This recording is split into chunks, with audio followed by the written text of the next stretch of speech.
The top talents in the comic book business are here to tell everything they know. Hey, what's going on? Jesse James, Just James Comics, 41 plus years collecting comics, selling comics, ready to rock and roll. Let's have some fun.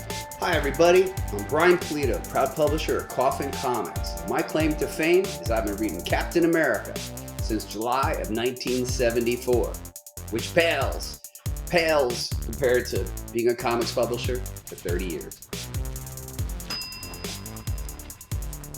Greetings all, I am teen sensation Billy Tucci, almost 29-year comic book veteran, I guess you could say.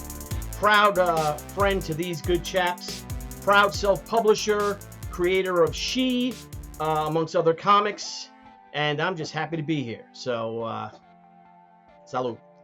You know, overall, current state of the industry is kind of like the overall arcing thing of the show, but one of the things that I kind of want to start off talking about is, you know, recently there's been a little hubbub in the news about Deadpool and somebody claiming that they came up with Deadpool before Rob did, right? And Fabian, right? So where you been for the last 30 years? I mean, why weren't you walking that premiere carpet years ago? I think that the creators have their stamp. Both Rob Liefeld and Fabian Nicienza have their stamp on that character. And of course, later contributors, I think it was Joe Casey who really added a flavor to that character. So my favorite Deadpool. Yeah, great. I mean, really kind of pulled together the personality that we know and adore about the character.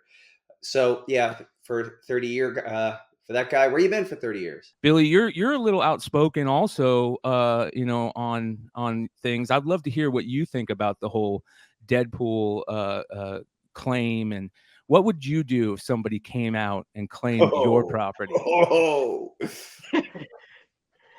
I'd be immensely flattered, I got to tell you that. But yeah, I mean, the guy's a joke. He's just some asshole who wants to, you know, I don't know what he was thinking. I don't think he was going to get the traction that he did. I think he just was want to like brag about something. Because again, as Bryan was saying, where you been to the premieres, but where you been? Where's your contract? Where have you been with trying to sue them when the films took off and the character became the, you know, one of the hottest characters in comics, say 15 years ago. So he's just a dope, I think. Never heard of him. I'm sure I'll never hear him again. I already forgot his name. Yep. I saw that he came out, you know, and did that, and then people just roasted the crap out of him. I think he said he created it with Stan Lee. Yeah. Yes. Stan Lee's in an interview saying, "I wish I created Deadpool." That he had said. Yeah, so he also said he created the Starbucks logo, which was really funny too. So well, there you have it. I mean, I think the Starbucks logo was probably created in the early 70s. So I don't know what he was thinking. Just another winner, another home run. You know. Yeah. I don't know. We've seen these people before, even with Bryan and I. When our characters took off, Lady Death came out, I think, on February 19th, 94. Was it? Close, February 9th. Oh, February 94. 1994, and then she came out on March 23rd, 1994. Due to the success of Bryan's book and that no one could get it, they're like, well, this one looks pretty different. Maybe this one, we'll get this one too. And the comic world is just laughing and joking about this because the guy who kind of came out and said it seems a little off his rocker, you know. But the reason why I bring that up is because both of you guys, Billy and Bryan, have created just outstanding, long-lasting characters. What does it take to create that type of property, that type of character? Do you just fall into it, or do you think that there's a set type of thing to do to create that type of character, Bryan? As far as like building like an iconic character that lasts the test of time, I think I would be BSing you if I knew that there was any plan or design. There was certainly a lot of hope. And I remember I had another character named Evil Ernie, and I'd be selling prints at comic book conventions. An Evil Ernie print for $1, but I had a color print of Lady Death, one of the first ones ever, and I sold that for $5. And I just simply noticed that the $5 Lady Death print outsold the other prints, 10-1. And it actually started the kind of market research that said maybe I should head in this direction. But I could only now say, probably in retrospect, some of the attributes of the character that have connected with readers. So I think one of the strongest attributes that connects with readers about the character Lady Death is her persistence and her unwillingness to succumb to any circumstance. Nothing can hold the character down. She will find a way to overcome no matter what. And I think that's, for most of us, it's an aspirational thing. Wouldn't that be great if we lived in a world where, like, at all times we're always overcoming? So she's a great example of that. I also think that it was conscious, but I didn't realize it would connect with people. But the character Lady Death has a very dominant personality. Everything's on her terms. She learns a little bit at a time, but man, she is an alpha. And interestingly, I believe that readers have connected with that element of the character. I mean, there's no pussyfooting around with Lady Death. Like, she's the boss at all times. So that's my best guess. But as if I, back then, who knew? Really, who knew? Yeah. You just put your best foot forward and. Well, I started with you because you created, you said you created a character before, and you mentioned Evil Ernie. I look at Evil Ernie up there with Lady Death. I see those two characters as just iconic comic book characters, comic book properties that have created just this huge fan, thing. Exactly. It's massive. And that's kind of why I started with you with that question. I know there's probably no set way to do it, but it's nice to hear what you think the reason is. When I started, anyway, getting back to that thing, but I digress back to the original question, was how, then after that, so, Lady, Vampirella had came out a week or two after my book came out. But that's a character that existed for 20 some odd years. Then there was just like the floodgates opened of every type of rip-off character or wannabe character like ours, mimicking our characters. Why do you think? Why do you think yours has stuck?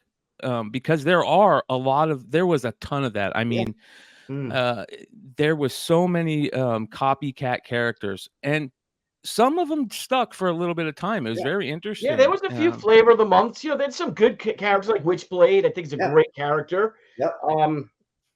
Jim Ballant with Tarot, if I say that right, another great character that he came. He had that amazing his success. What he did to Catwoman, how he transformed her. Because I remember Catwoman I remember DC had, I think, canceled Wonder Woman at one point. And then John Byrne resurrected Wonder Woman, I think in 95 or something. But Jim Ballant's Catwoman was still going.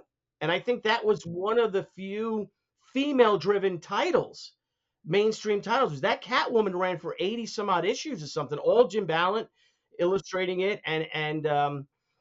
But I remember when I started, I think what helped my characters that I came up with the story first. I just wanted to tell a modern day samurai story. And the character, not unlike Bryan's story that he had with Evil Ernie and Lady Death, started to get more fans started paying attention to it, or he started to see something was happening with this. Is the more research I did into Japanese history, Japanese mythology, Japanese culture, the more I realized that this character would be better off as a woman instead of a man. Now, I had approached several publishers, one of which, had told me that, girl books don't sell. And they passed on it, and that was the best thing ever happened to me, because I had met Bryan, I guess it was July or August 93.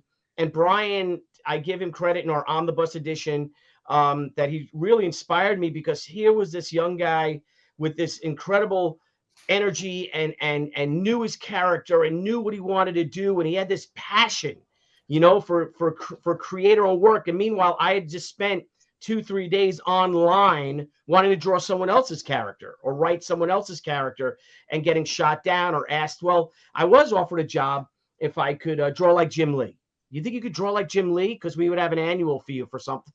I can't draw like Jim Lee. And I didn't want to draw like Jim Lee.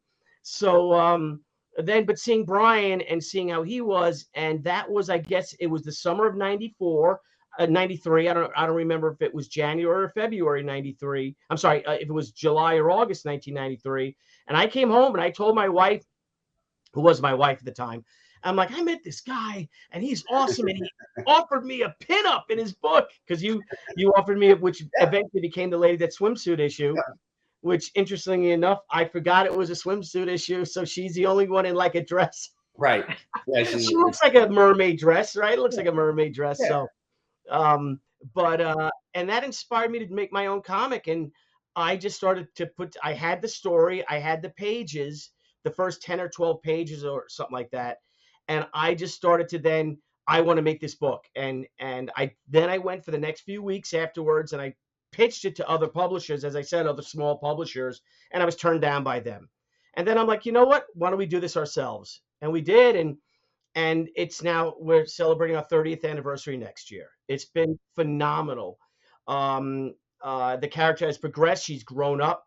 That, not unlike Hope, is that, Anna's now, she's a mother, she's and she's got a teenage daughter, Hotaru.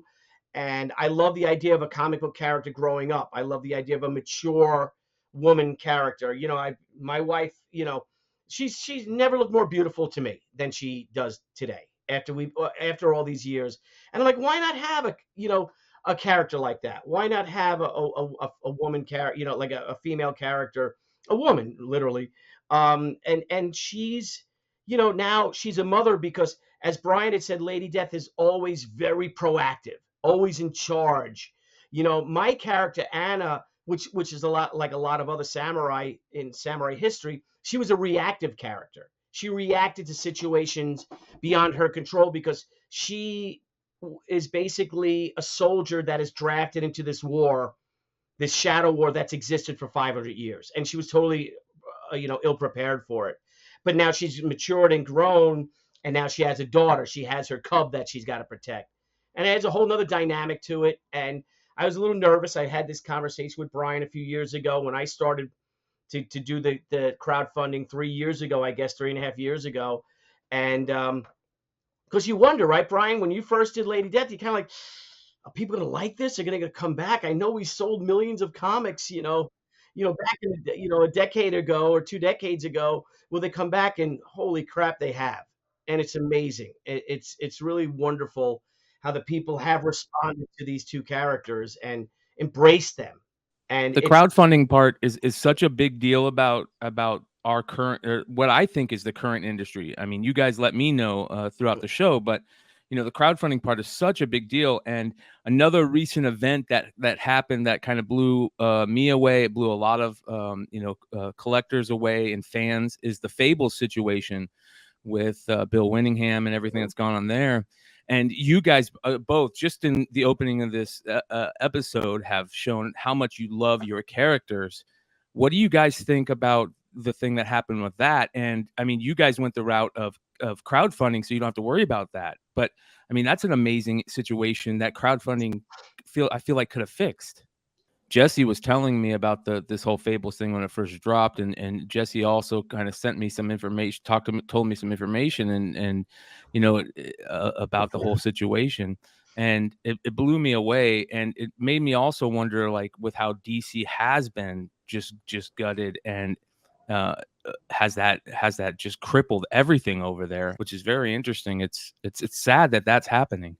It's just my observation. I mean, I see DC circling its tail. The comics have become very rigid and rote. I mean, I don't mean to blanket it with such a blanket term. No, of course not. Yeah. There's certain works that perform, but I mean, gosh, it's just boiled down to like this very repetitious thing. So yeah, they don't even, and you got to think of the environment there.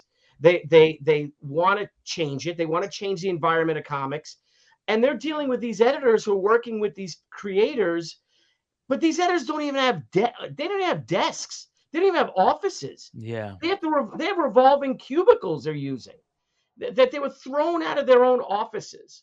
And this is the same corporation that I find it so funny that so many people want to defend them. And I've worked for them and I had a good time with them. But again, when I worked for DC, for years. None of those people that I worked with are there any longer, except for Jim Lee. That for the most part they're gone. And the thing is that it's, how do I say this? Well, there was room to make taste in DC, like Herrenberger bringing all those cool titles in Vertigo. And there was these craftspeople who really shepherded stories like Archie Goodwin, Denny O'Neil. Like, where are those people of this generation? Yeah. What I am seeing is just these stories told like they're amusement attractions, and they're rebooting themselves every so often. It's like, I don't know. I'm having a hard time. I don't connect with the material, but I realize I'm probably not the audience. Well, I think apparently no one's connecting with their materials because their sales are record lows. Comic sales are suffering. The new comic sales are awful in the direct market. For the big mainstream, I love it. I love how I love what Image is doing. I love these books that are coming out, these creator-owned books. And as Bryan Mack, you had mentioned crowdfunding, and I think crowdfunding really is the key to a new golden age of creator-owned comics. I really do. I don't think there's ever been an easier time to get your creator-owned properties out there, to get your IPs out there than there is today. Yeah, crowdfunding definitely represents folks who want to put out physical comics. There's webtoons for a different generation. There's Substack. I mean, ways to get in comics is better than it's ever been. It feels like that's across the board with a lot of stuff due to technology, right? Like, Yeah. A lot of people are saying in this world today, you don't need to go to college anymore. It's a waste of money because, well, I'm not saying that, but a lot of people say that, because it's so easy to make your own business these days compared to how it used to be. Yeah. And self-publishing and crowdfunding is exactly that, which is amazing. Right. Well, the biggest thing I think what you have to look at is our social awareness in the 90s. If you really look at Wizard magazine and you look at these two guys on the screen, show me a Wizard magazine that you two weren't in.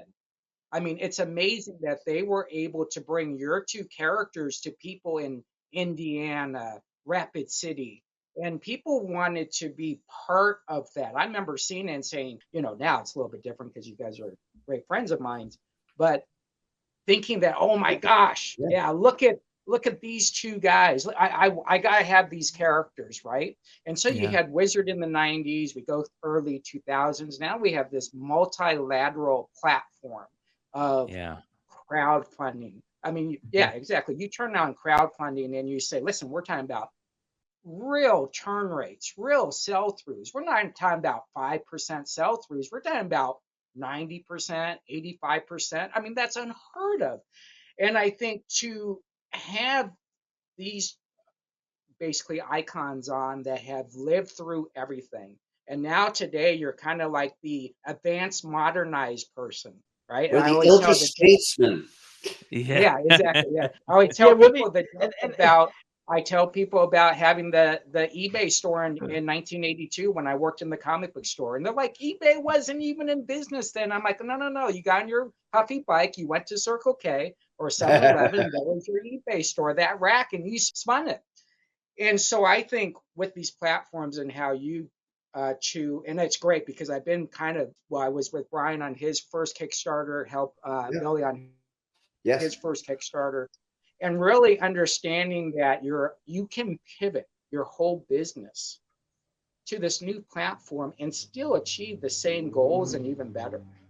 What was easier for you guys, Bryan? If you'll answer now or then, because it's such a different change. Well, I got to tell you, I mean, people do ask this, like, fans don't want to hear this, but I really enjoy the Coffin Comics era so much more than the Chaos Comics era.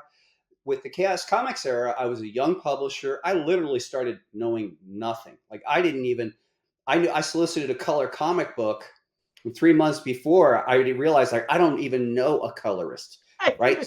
I was just like putting stuff out there, and then I have to like how to get it all together.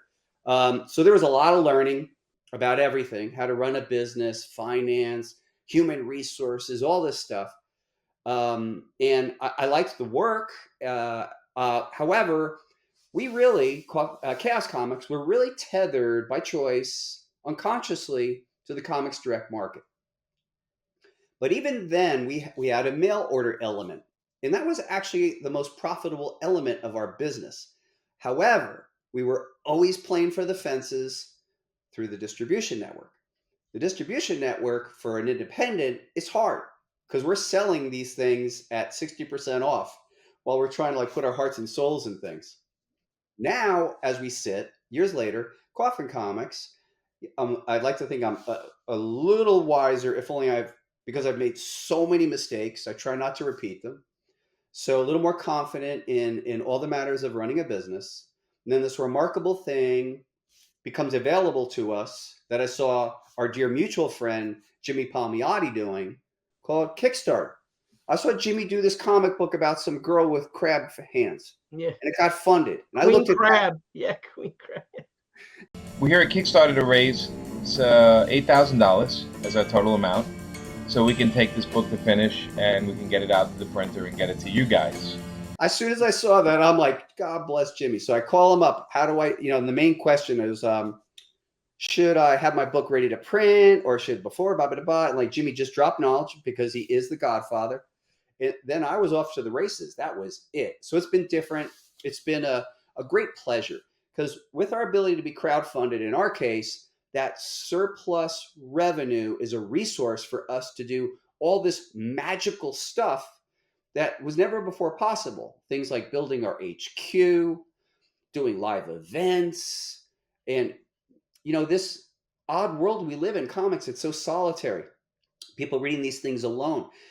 It was so important to me to make it interactive and bring a performance element to it and a fun element, which is exactly what Billy does as well. Like, I guess, speaking for myself at least, I must be a frustrated performer because like this is the closest I will get. So I would say, speaking for myself, this era is far more fun and fulfilling for me. Yeah. What do you think, Billy? Yeah, well, and also, but Bryan, Coffin Comics has been in business far longer than Chaos Comics did. Yes. So yeah, Chaos was 9 years and change, and Coffin's 16 and counting. How about? Thank you. Boom. Ring that bell. Yes, I agree too. It was amazing because we were selling 100,000 copies, sometimes more, sometimes 200,000. It was nuts. But again, you put your heart and your soul out in here, and you're still only making maybe $1 a book. Yeah. And that's before your costs, because Right. and the printing and it was, remember that the late 90s too, early 2000s, printing prices were through the roof because there were so few people actually printing. There was Quebecor, and I think there was Sparta, but Sparta went out of business, so there was just Quebecor. Then they went out of business. Right. It was struck. Transcon. Yeah, it was nuts. So, but again, like today, if for those of you who care about awards, there are Eisner Awards for digital comics, for web comics. Today, it is easier, in my opinion, to say, as I was saying, a new golden age, because the most expensive part about comics, in my opinion, that in our experience, is printing them. You don't have to do that. So you could be a young creator that has this story. You have a germ of an idea and you want to make it into a comic. You have a big YouTube following because you make little animated cartoons. You have a big Instagram, you have Discord, something like that. You can then take those followers and then you can put it out there that you're going to do your first comic. These are for new creators, say. And that comic doesn't have to be printed. Your first Kickstarter, your first Indiegogo, your first Crowdfund My Comic, another great platform, could just be a digital comic. And then once you get that and you deliver that book, then you could do your follow-up campaign. Could be, okay, now I'm going to give you the printed version. But the printed version will have 2 extra pages that we've never before seen. And that's how you can start to build your business. Use the internet as a positive outlet. So much negativity out there on the internet now that people just use it as a sword, just slashing through, and they're just, like I said, this negativity and this hate. I find it so unproductive, so toxic. I stay away from it as well. I like staying in my own little world. I got my bros, here that I like to hang with. We have a great indie community of us that we help one another out. We share our updates on our campaigns with our backers, and it's wonderful. It's like how it was when we first started. Yeah. But I'm having a lot more fun now. We truly are masters of our domain now because we are dealing directly with the customer. And here's the thing, it ain't easy. It's hard. I've never worked this hard in my life than we're working now to do these books through crowdfunding, and we will be going into Diamond in 1994. So in 2004, next year, we will be going back to Diamond with She. 2024. 2024, whatever. My wife is a smart one. She's the one that does all that. That's what it is, that you're dealing with the customer. So you're not dealing with any sort of middleman. You're not dealing with the retailers. You're not dealing with the distributors. You're dealing directly with the customer. And they hold you accountable, right, Bryan? And if you don't deliver, they won't come back. You deliver on time when you say you are. Now, you don't have to be like Bryan. Bryan delivers his books within 2 months of his campaign ending or less, a month or so. I fill out my survey, and a week later I get my book. We're a little bit longer than that. We're like 3 months now. Next year we're getting ahead of ourselves, and that's our goal, is to do that as well. But you deliver when you're going to say you deliver. You stay in touch with those backers. Bryan has the best customer service of any business I've ever seen in my life. With Bryan and Fran and Jimmy and what they do with that company. And it makes you want to support them. They're very real. You know who they are. You know them. You know how much they appreciate their fans. And then you want to support them. Yeah, and I think that's a big thing. A big part of crowdfunding, and I think that's what carries over into the direct market now. Once he started moving into that as well. So I'm gonna sort of like pivot from what Billy said. First, thanks, dude, for that acknowledgement on things like customer service. That speaks to the largest issue that I see in business, and that's trust. That's probably the biggest thing that probably I'd see the most critical thing in the relationship between crowdfunders and their backers is establishing and maintaining trust. And as you know, if you could maintain trust, you could actually speed things up. And it's an actual marketing concept called speed of trust. So that was always our objective and continues to be our objective, to be transparent, to be accountable, to right the wrongs that we make, et cetera, et cetera. And I believe that by doing so, it's a good business practice because people trust you. It's hard to do business when people don't trust you. And if people do trust you, at a high level, it can speed the process up. Yeah. And you create lifelong fans that way also. And not just fans, like community members.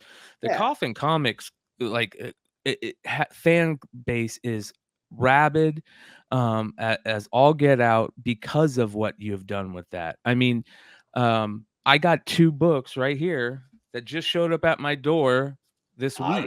You know what I mean? And it's because of what you guys were talking about earlier, but also there's some amazing extra things that kind of happen with technology nowadays. The text lists to tell you that you have a new campaign going on. Absolutely.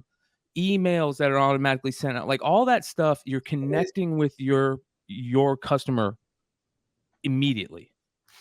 It became, Billy could probably speak to this as well, but I realized pretty early on when we started the crowdfunding and getting back into news stories, we would do press releases and we would release it out to the commonly known comic community. And these press releases never got picked up.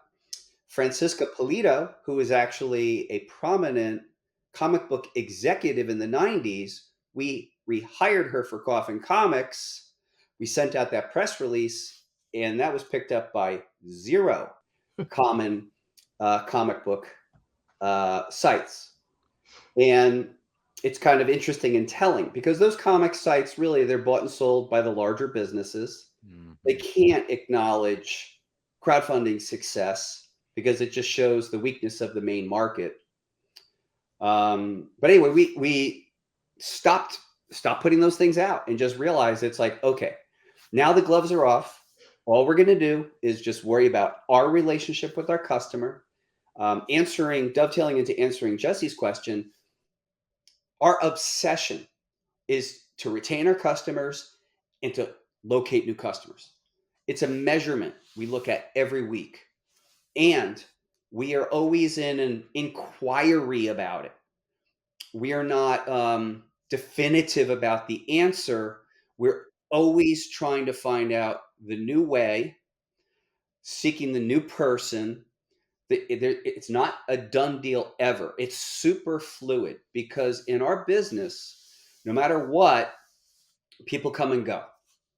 You could satisfy a person completely, but life circumstances change.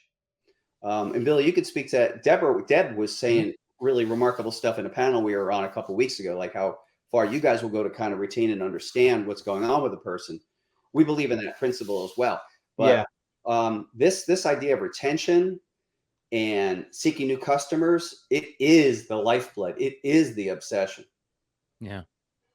And again, it's great. Like I was saying, that they hold you accountable, and I love that. I love being held accountable because I need to be held accountable. You know, or I'll just go off and I don't know, play video games all day or something like that. But like what my wife does is what Deborah does, who's the executive director of Crusade Comics, is what Debbie does is we'll have these backers that if we do we do a limited 99 editions, we have the same customers that we know so-and-so wants number 19. And if so-and-so doesn't order, then Debbie will call them and say, I saw that, did you see we had this? Because we want to hold, and life happens, car payments, rent, hospital, who knows? And she'll be like, well, do you want us to hold it for you? And like, yeah, I'm like, yeah, we'll hold it for you. If you can get it, we'll hold it for a year. If you can't get it, then we'll give it to someone else. And it's that again, that customer service, and just to embrace these people as more than just customers, but they're like partners, because they are partners helping us to be able to finance these projects. And I love the idea of us being partners. I kind of joke that, well, you hold a big stake, you hold a bunch of she shares, I go like two shares, Listen, we got to really be up on 110% on everything. I think Billy mentioning legacy numbers, I mean, that puts your company at this next level when you start doing legacy numbers. I got legacy numbers from Bryan, and I continued with my customer base, and we do the same thing. We send out those numbers to everybody and say, listen, we got a new exclusive coming out. You're 66. Do you want your 66? And I think opening up that platform where your customer is just not the guy that hits buy. No, he's more than that. You're letting him know you're part of this history. You're part of that culture. Going all the way back to DC and losing that tradition and culture. I think that's something that's very hard to get back when you lose it. If I can real quick, look at Bryan's been collecting Captain America since 1974. Look at any of the letters. Look at Stan's soapbox from 1974. Look what he did, how he just brought everyone in, and you wanted to root for Marvel. You wanted to be part of this Marvel experience, part of the Marvel family. Look at the credits, Stan would throw little things in what George Perez said to something. Oh, another, what a great panel, Gorgeous George, or something like that. Like just saying, like, that they would throw these wonderful things in there. And, and you just, with Roy Thomas and, with all of them, you just wanted to be a part of that. And I think we being fans of the 70s, children of the 70s, children of the 80s, that we appreciate that. And that's what got us into comics in the first place. And we still have that passion. And I think it carries over to our product. At least I hope so. Jesse, how does the comic book store pivot to deal with the crowdfunding part? Because that's another big change for the comic book store, right? I mean, you went from the diamond distributor to from the distribution system to now, some distribution systems, and also you're dealing with the crowdfunding. Like, how did the comic book store pivot in that situation? I think you pivot per customer. This isn't a grand scheme that this is how we're going to do it. I sent you numbers about eBay sales, and how I was all excited because I officially got the eBay sales and realized comics was number 9 in collectibles, not even in the top 5. Right? Our sell throughs at 3%, 3.3. What is that? I'd get fired at Nordstrom that for 3.3.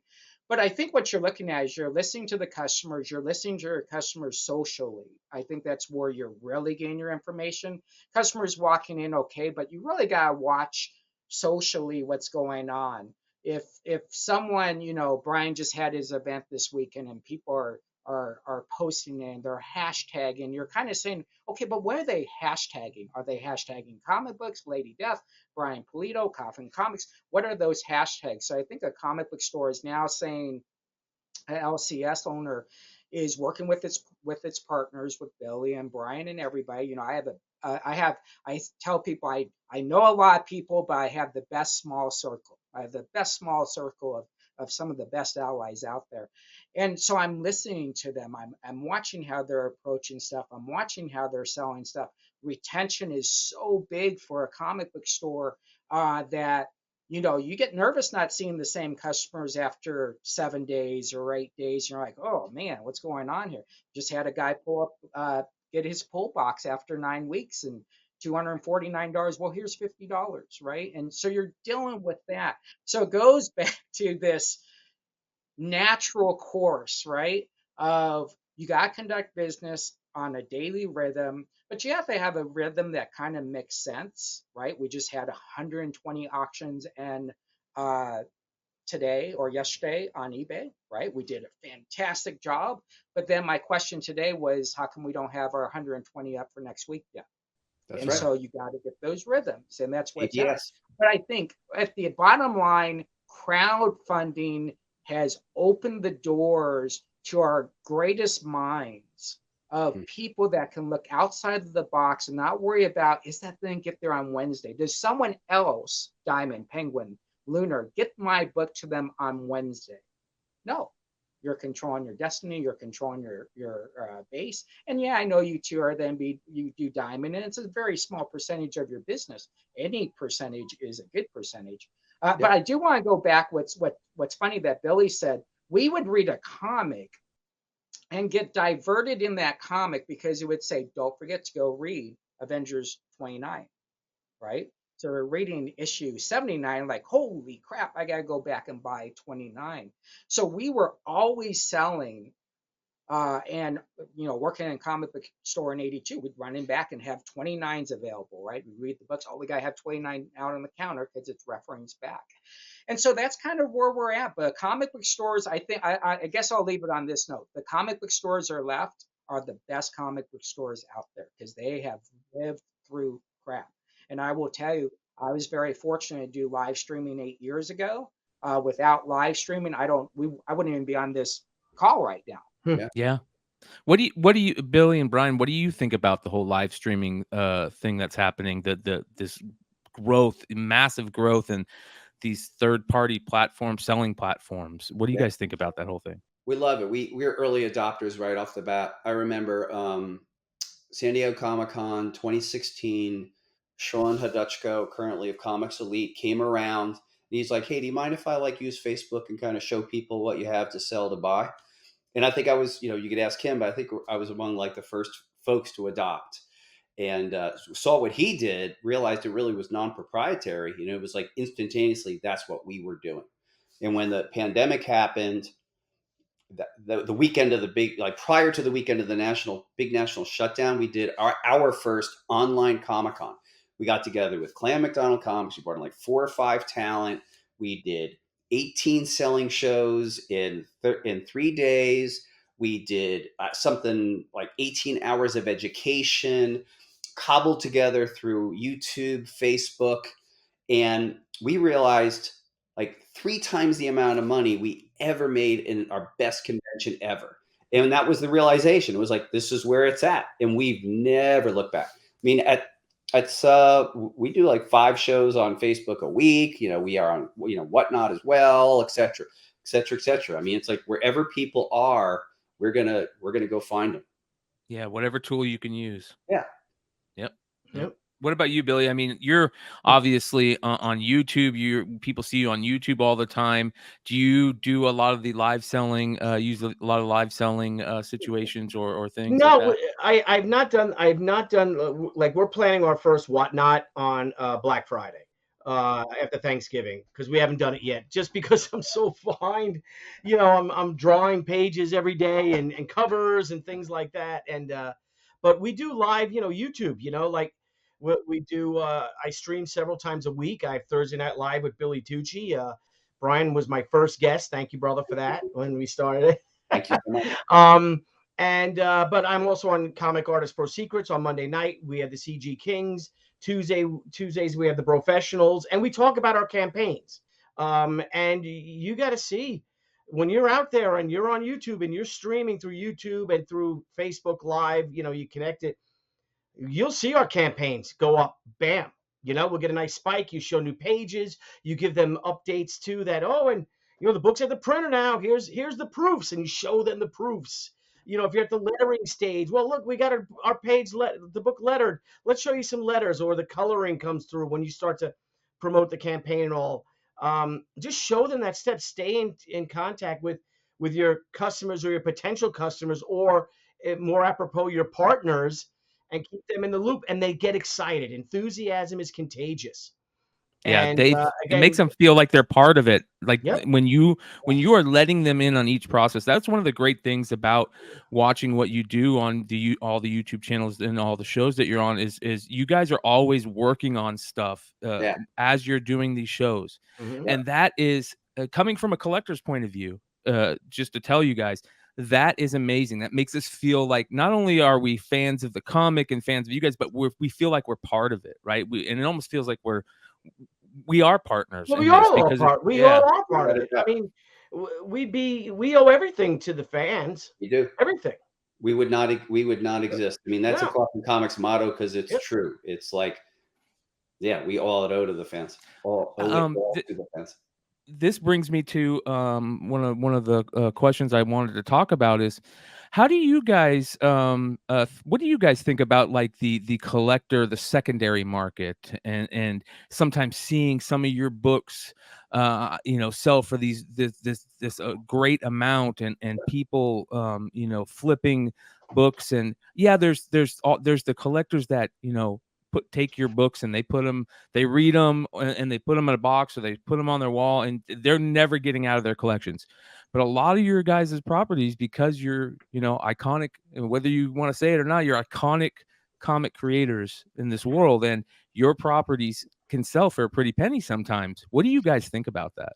I'm flattered by it. It's cool. Look, there's an ecosystem to comics. There's people who read comics. There's people who collect comics. There's people who flip comics. There's people who flip comics at an industrial level. I get it. It's part of it. If I'm doing a crazy book like a Jenny Frisson cover, limited to 90 copies, I know during the creation of it, this is like crack for collectors. I get it, and I like that part. So of course, do we want to be part of that money? Sure, but I get it. It's sort of the ecosystem that kind of helps our company as well. So I'm comfortable with it. I want to chase some of it down myself, but I get it. Yeah, we get our prices, we get our asking prices, we sell it, and if it sells like through eBay, that's a big thing. That's cool. And it's flattering, as Bryan said, when you see something that you sold for $10, whatever, and now they're selling for $125 or something. You're like, oh, all right, cool, and someone buys it. It's like it's cool.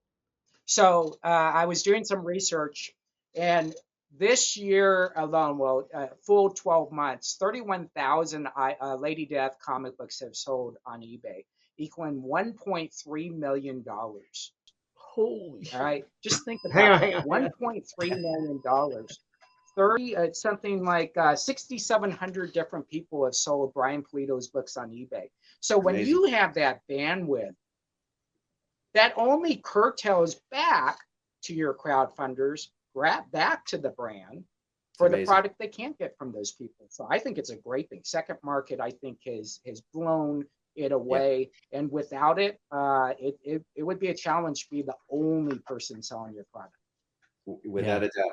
I'm kind of amazed at some of the prices that are realized. For example, a couple years ago, we did Art Germ cover, and we were crazy enough to make it limited to 90 sets. And it's true. I mean, it was like a trade dress, black and white, virgin art, straight up. And then I did do a metal edition limited to 15 copies. And like, go find that one. I mean, I saw a person turn down an offer for $4,800 for that book. So Oh it's my great. It's exciting that that is possible in our fairly small world. I do think it's remarkable. Yeah, yeah. I love the fact that that you guys look at that way, because sometimes coming from a collector's point of view, and this is I'm pivoting into a question for Jesse here. Coming from a collector's point of view, certain comic shops will kind of take note that they don't like that people come in and will buy multiple copies and then take those back and, sell them on eBay. Some comic shops don't like that. But Jesse, you've never been that way. You've always been like, I hope that you sell these things. Can you talk about that a little bit? Yeah, I think the thing that we have done that we've achieved is everything's for sale in the store. I shouldn't say everything, but a good portion is for sale in the store, and everything that sits there costs me money. And so if I can't get it out, if someone wants to buy 40 copies of Lady Death or She, go to it. Let me see if I got another 10 copies in back. We can't hesitate to tell a customer no. I think what happens in those worlds, you're telling a customer no. They might walk out and you might have sold them $100, but they're not spending another $100 with you ever again. So everything's about retention. It's long-term sales. If my number one selling items in the store are dollar books. Well, guess what? And I'll say this live on on this show. Last year I did $198,000 in dollar books. But guess what? What did I pay for those dollar books? Right? That's what you look at. You look at the bottom line sell-throughs and turn rates. That's what it comes down to. So yeah, those stores, they can do what they want, but we're here to sling comics. Bryan's motto, which the day he told me, I'd never stop saying it, ABS, always be selling. And I don't think you conduct business any other way. Yeah, I mean, that's our function, is we should be selling. And the translation of selling is like communicating, connecting, getting comics in people's hands, exciting people about the hobby, finding new people. That's what ABS is about. It's not even about the dollars. In fact, I mean, in our goals, dollars earned is probably not even the top 5 of our agenda. Our agenda is kind of to spread the word and joy of, Coffin Comics first. And I think all those other things tend to come. Yeah. Amen. Amen. Well, one of these days I would love to have you guys back on to talk a little bit more in depth about, self-publishing and crowdfunding. Because sometimes people want to hear, get into that really deep stuff. And, a lot of us collectors don't look at it this way. That's kind of what the show, one of the main things about the show is to not only give collectors an eye into to this world, to the comic book professional world, but also, have other comic book pros and look at this and learn something from it too. So thank you guys so much for being on here. I appreciate your time. Pleasure. And let's get you on again as soon as possible. So thanks. Thank you, Bryan. This was great. Thank you, Jesse. Thank you, Bryan. Thank you, Bryan. This was wonderful. Thank you for having me. Anytime. Hell yeah. Yeah, thanks, guys. Thanks, Teen Sensation. Thank you, kid. Hey, Bryan and Billy, before we leave, where can we find you guys on socially? The best way to find news about Coffin Comics is go to coffincomics.com and join our mailing list on the upper right-hand corner. The mailing list is the lifeblood of Coffin Comics. We're putting out new news every Monday, Tuesday, and presenting offers almost every day of the week. Get on it. Perfect. Boom. Yep, and you can go to Billy Tucci, www.billytucci.com, and it says contact us, and same thing, you send us a message, and you're on our mailing list, and we do the same thing. We send out press releases weekly, and we got a lot of fun stuff coming out this year for our 30th anniversary. Looking forward to working with this kid right here, so hopefully we might have some cool stuff going on too or something. It's our 30th, man, together. It's great. We got to do something. something. Yeah, that's going to be exciting. So thank you guys.